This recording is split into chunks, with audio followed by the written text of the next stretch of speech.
Тоа сме повторно ние. Вашите пријатели. Секогаш кога сте среќни, вашата среќа ја делите со кој друг, ако не со вашите пријатели. Како ваши најблиски пријатели кои што секогаш се тука за да ве расположат, сигурно ги вбројуваат и вашите домашни миленичиња. Времето поминато со нив е вистинска среќа за вас, а целосно исполнување за нив. После секоја секунда помината во игра со вашиот миленик, вие сте сигурно вистинска звезда за него.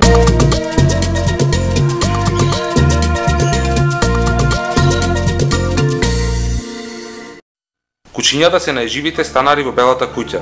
Председателот на Америка, покрај неговите успешни политички потези и грешки во неговите одлуки, останува запамтен и по неговите куќни љубимци. Барак Обама премногу ги сака кучињата. Џорџ Вашингтон и Теодор Рузвелт имаа права зоолошка градина во Белата куќа, додека љубовта према Чекерс, куќното куче, ја спаси политичката кариера на Ричард Никсон. Првиот амерички председател, Џорџ Вашингтон, е познат како голем љубител на животните. Вашингтон имал голем број на кучиња и коњи. Неговите миленици беа интересни, не само по бројноста, туку и по необичните нивни имиња, додека неговата сопруга ги сакала папагалите. Томас Џеферсон имал екзотични миленици кои му ги подарувале. Рузвелт е запамтен како председател кој имал најмногу миленици. Тој имал цела зоолошка градина. Во 1952 година тој беше избран за председател на Америка. Нью-Йорк Пост го обвини дека Ричард Никсон незаконски присвоил $18,000 од тајните политички донации. Па уплашените републиканци откажаа кандидатурата на Никсон, но тогаш се случи спасувачкиот говор на идниот председател. Говорот бил крстен Чекерс, како неговото куче. Чекерс бил подарок од еден тексашки бизнисмен, па кучето е оценето како еден од доказите дека политичарите добиваат разни подароци од богатите и муќни луѓе. Никсон, како што и се очекуваше, не сакаше се откаже од животните, а неговата одлука ги освои гласачите на Америка. Како што знаете, децата, баш како деца, си ги сакаат своите кучиња. И јас сакам само да ви кажам дека без разлика на тоа што ќе ми кажат останатите, ние ќе си го задржиме нашето куче, затоа што многу го сакаме, изјавил Никсон. И за крај да кажеме дека Обама, актуелниот председател на Америка, тој е првиот председател кој наместо првото ветување да го исполни спрема гласачите, тој го исполни ветувањето кое му го дал на неговите ќерки, дека ако стане председател на Америка, ќе му купи куче. Па и тој им набави чистокрвно португалско водено куче од фамилијата на Кенеди. Поради новиот член на фамилијата на Обама, председателот доби критики од мал дел од јавноста, која рекла дека било подобро да присвои куче отколку да купи, но од друга страна доби многу поголем дел на негови симпатизери само затоа што ги сака животните и што има миленик во неговиот дом.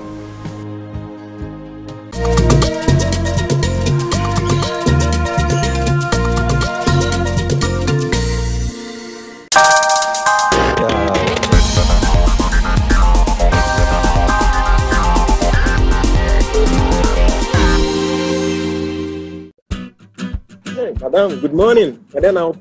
Тоа е кафето ми. Café, me baixo sia.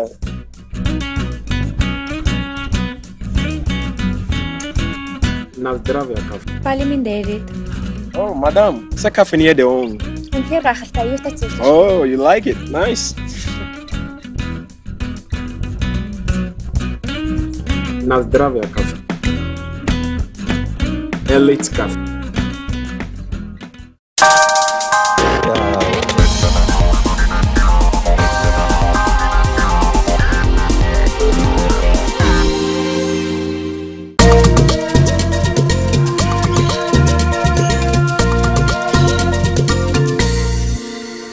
Екипата на емисијата Пријатели денес е во градот под Марковите кули. Денес ќе разговараме за играчите, а за нив ќе ни каже нешто повеќе Зафир. Здраво Зафир, како се? Добро дојдовте и вие. Повторо кај мојот дом. Овие риби го носат името икраши затоа што рибите ги сфрлуваат преку икри. Дали може да ни кажеш нешто повеќе околу тоа? Значи, во зависност, минатата емисија зборувавме за живородки, а емисија за икраши. Значи, икрашите се поразлични од живородките што се мрестат со икра. Во зависно од сортата на икраши, има и различен мрест.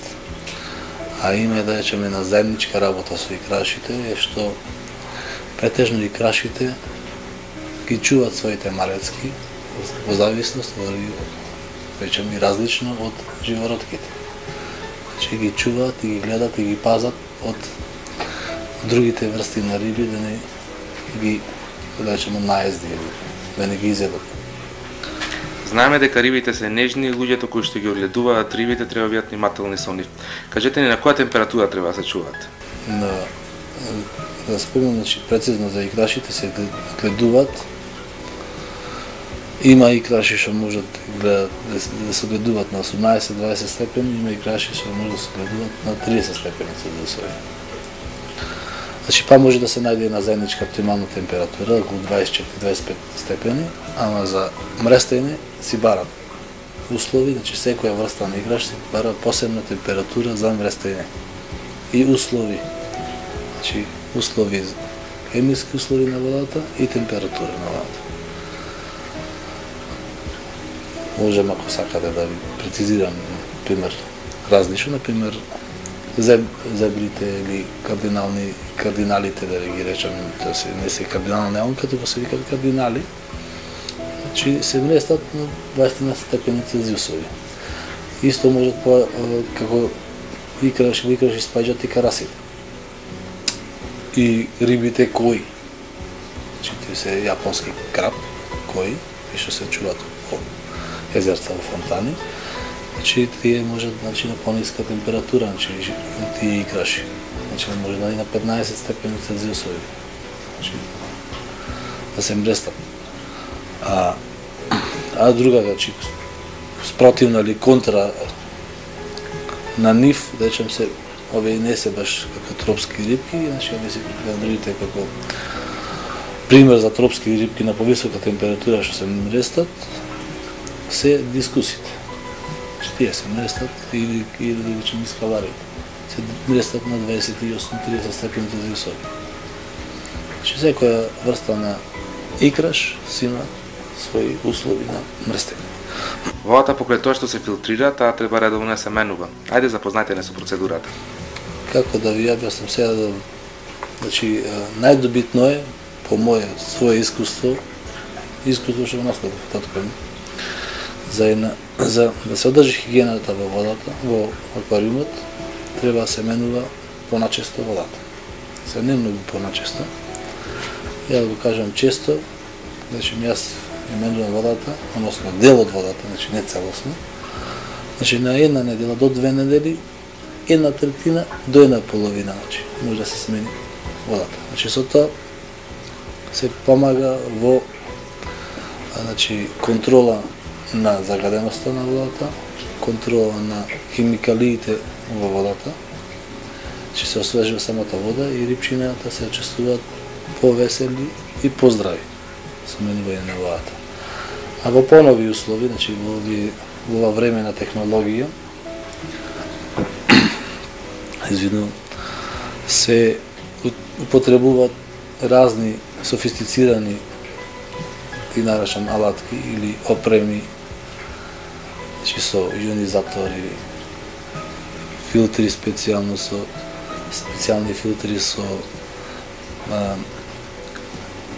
со сонтажа на водата, што ја кажуваат хемискиот состав на водата, киселост, тврдина, и со разни средства за дополнение, значи на или неутрализирање на некои негативни супстанции во водата.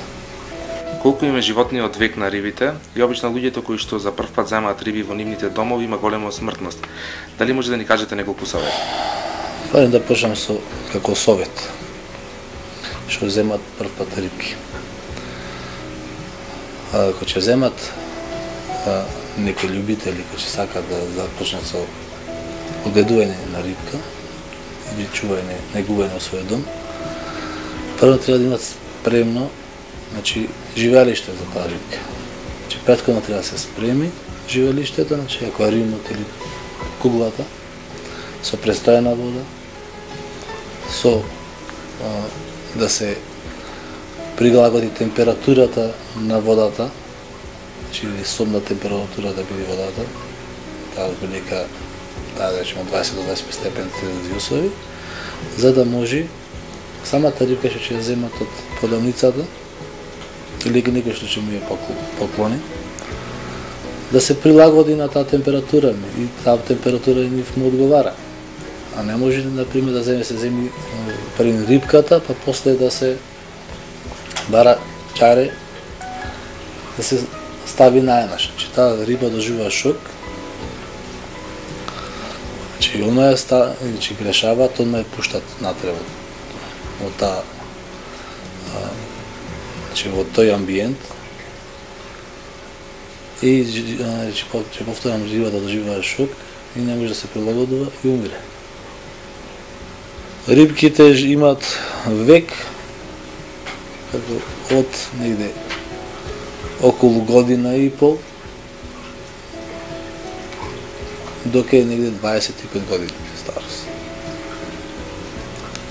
Значи животниот век зависи од врстата на рибката. Нема врска дали се живородки, дали се икраши.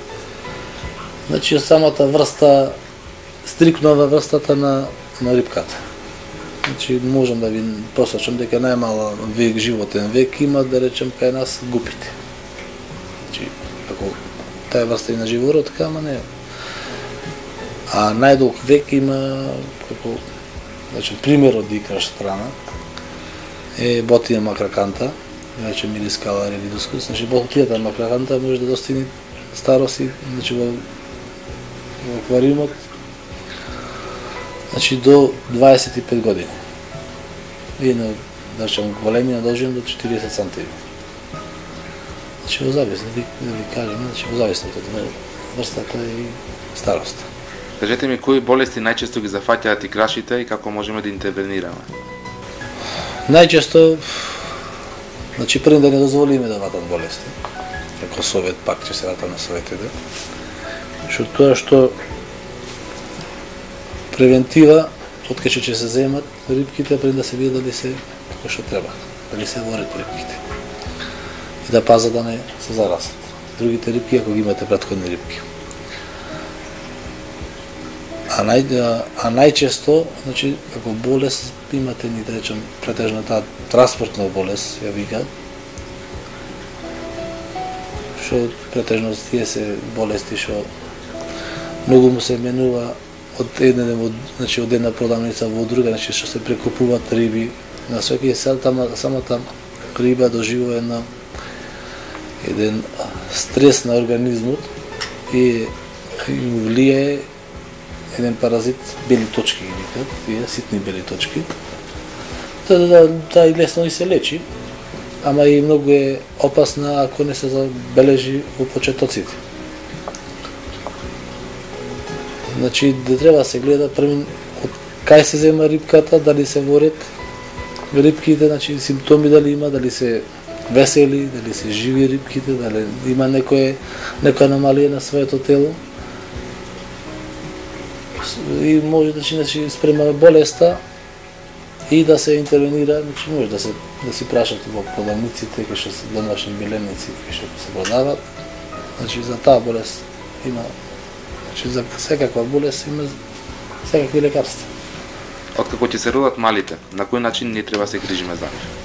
Напоменувам дека секогаш, значи секоја врста има свој начин на растење и секоја врста има свој начин на исхрана.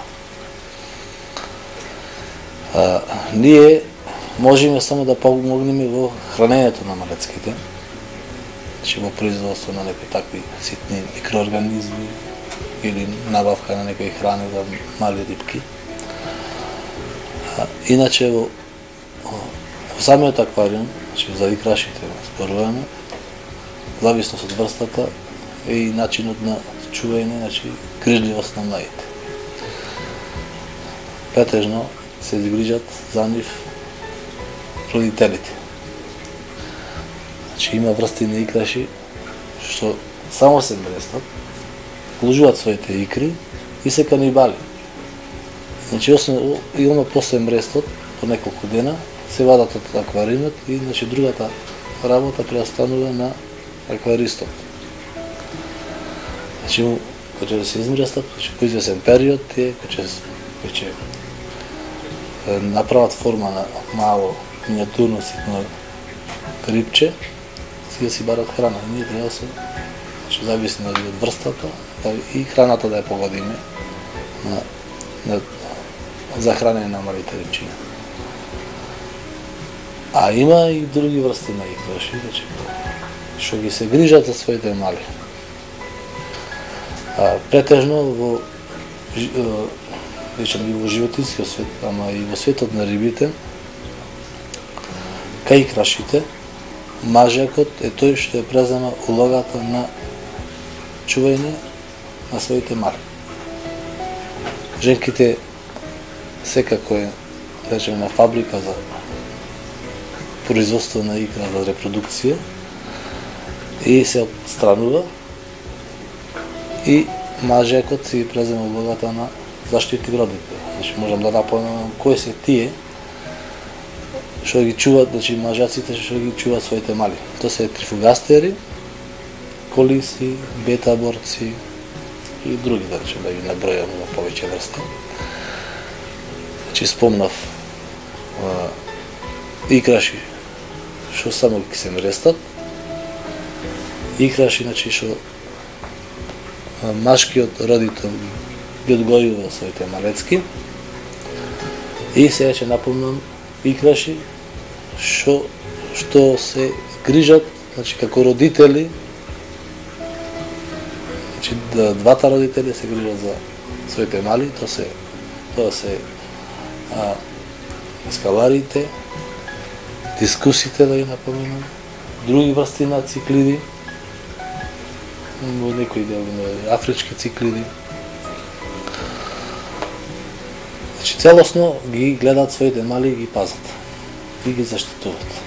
Многу луѓето кои што чуваат караси прашуваат како може се одреди нивниот пол и дали е тешко за размножување. Па дали е тешко?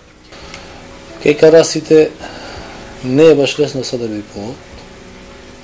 Веќе немаат дефинирана нека форма или по форма да се одреди полот или по нека перка. Ти има да речеме на скриено разпознавање на полот. Кај самите шкрги и карасите и перката, напредните перки има некои зашилување или оштри некои, да речем како боцки, така што и не може ни да се толку лесно да се забележи. Некој им дури мене ми е тешко да ги разпознам. Иначе за размножување се на врста, таа врста што мислим лесно за чување, ама се може потешки за замрестење. Претежно се мрестат со помош на човек, значи на акваристот. Може имате гледано на телевизија како пастромки не ги мрестат, како ги вајчаат и во Охридско езеро и да речем вештачки, му прават вештачки мрест, значи со притискање, со исцедување. На кои риби им се става морска сол, а на кои не во аквариумот? Па како да ви кажам, може да се става со морска сол или може да и обична сол. Да се става на сите рибки. Ама се става, значи минимално, како да ви кажам на пример, на 10 литри една мало лажиче или па да речем на 100 литри една рака сол. Се става, ама не редовно, значи тоа е како може да се става во почетокот на самиот, значи во нов аквариум и после може да на неколку месеци да се става кога ќе се менува водата, значи за стабилизирање на самиот аквариум и како дезинфекција на мала. Во тој случај се става сол. Ако е се во ред, нема потреба и редовно, значи претежно нередовно се става сол.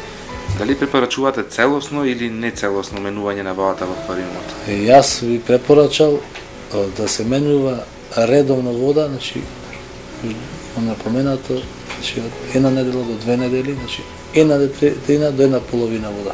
Значи една третина може директно да менувате вода, значи од чешма, бидејќи таа третина се разложува во другата вода, значи нема многу. А ако се менува една половина до цела, да речем целосно да се менува водата во аквариумот, може да биде водата престојана, заради што има во водоводната мрежа хлор. Тој хлор мора 24 сати да, значи минимум да престои 24 сати за хлорта да испари. Па потоа да се стави во аквариумот или па ако е нов аквариум, па по 24 часа до 47 часа да се стави риба. Значи ви потенцирал и ви дал еден предлог и на самите акваристи по-често вода да именуват, значи по помали количини, за рибите да бидат поздрави и повесели. И за крај на ова наше дружење, што ќе им препорачате на нашите гледачи? Тајна препорака да си чуват животни рибчиња или рибчиња, ако сака да биде поубав и повесел и поинтересен животот во самиот куќен обиет. Зафир, ви благодариме за гостувањето во емисијата Пријатели и во иднина ви посакуваме уште многу аквариуми во вашиот дом.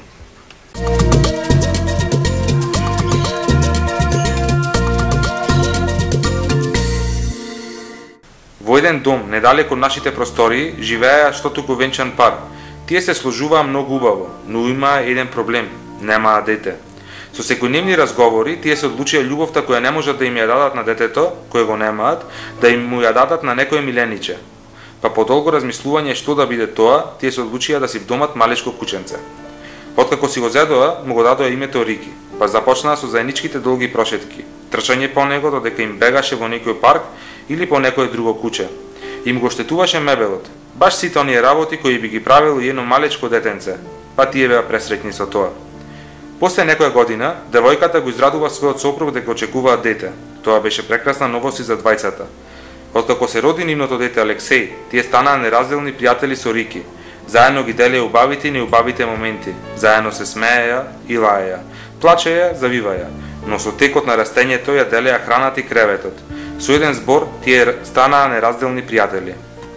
После 10 години, кучето се разболе, повикаа ветеринар да го прегледа, но за жал, после прегледот беше констатирано дека кучето е болно и нема да живее уште многу долго. Сите почнаа да плачат, а најповеќе Алексеј. Започна да бара начини како може да го спасе кучето Рики. Целото негово време го посветуваше на тоа и се запрашуваше зошто баш неговиот најдобар пријател е болен, зошто кучињата живеат помалку отколку луѓето, но сепак Алексеј иако толку мал не се откажуваше. Одеше кај различни ветеринари, но одговорот од секаде беше дека Рики нема да успее да биде уште долго време со него. Секоја вечер го прегрнуваше и плачеше во неговата прегледка. Дојде последниот момент на Рики. Повторно беше повикан ветеринар, но кучето веќе го испушти последниот здив. Мајката и таткото на Алексеј започнаа да плачат, но не и Алексеј. Тие го запрашаа што се случува, дали тој знае дека неговиот најдобар пријател не е повеќе меѓу нас. Алексеј само испушти здив и рече: "Јас моето куче Рики го сакав. Го сакам и секогаш ќе си го сакам. И да, знам дека не е повеќе меѓу нас, но исто така го дознав и одговорот кој долго го барав. Зошто кучињата живеат пократко од нас? Ние луѓето се раѓаме за да живееме подобар живот. Се учиме како да ги сакаме нашите блиски и да не ги повредуваме. А кучињата се раѓаат знаејќи како да го прават тоа, па затоа и не живеат толку долго."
мечката и папагалот по авион.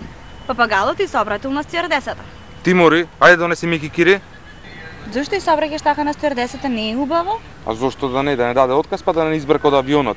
Тимури, ајде, се уште ќе те чекам, носи ми кикири. По 20 на минути на мечката и се